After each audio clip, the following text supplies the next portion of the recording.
بصوا يا جدعان، وانا كنت قاعد جعان ونفسي اكل حاجه، جبت سندوتش شاورما وقلت اكله. هو الصراحه كان جميل قوي، وكمان بالتوميه اجمل واجمل. بس جت في دماغي فكره. السلام عليكم، اهلا بيكم في قناه سليمان. النهارده هنعمل الشاورما السوري مع التوميه، وصدقوني التتبيله مختلفه تماما. الكميه اللي معانا نص كيلو فراخ متقطعه شرايح زي كده، وما تنسوش تعملوا لنا لايك ومتابعه، لان في حاجات كتير حلوه جايه. بعد ما قطعنا الكميه نعمل التتبيله. هنجيب كبة ونحط فيها زبداية 4 معالق كبار زيت،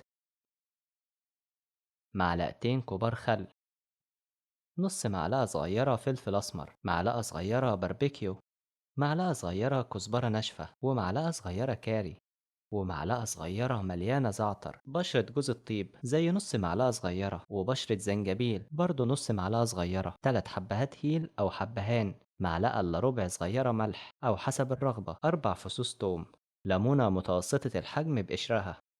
بعد ما ضربناهم نجيب بولة ونحط جواها كمية الشاورما وعليهم التتبيلة كلها، نقلبهم كويس جدا لحد ما الفراخ تشرب التتبيلة، ونسيبهم 4 ساعات على الأقل، أو الأفضل يوم كامل.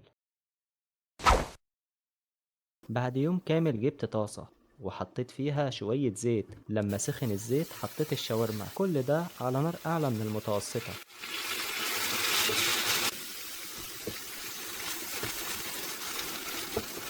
وكل 3 دقايق بقلبها لحد ما بدأت تنشف، فوطيت النار عليها. دلوقتي استوت ونشفت وبقت زي الفل. التومية، جبت طاسة وحطيت كوباية ونص مية و3 معالق كبار نشا، وقلبتهم لحد ما النشا دابت في الطاسة.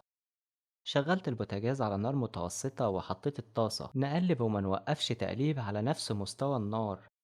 فضلت أقلب لحد ما النشا طلعت دخان وبقت نفس الشكل كده. دلوقتي استوت ونركنها على جنب لحد ما تبرد.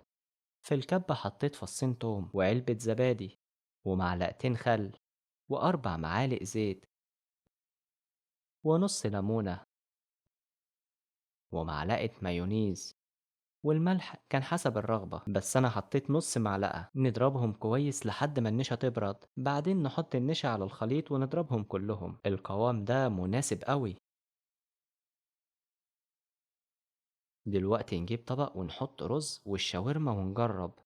عاوزين تحطوها في عيش تمام، عاوزين تحطوها في كايزر تمام، أحلى من السندوتش اللي كلته والله. ما تنسوش المتابعة واللايك. سلام.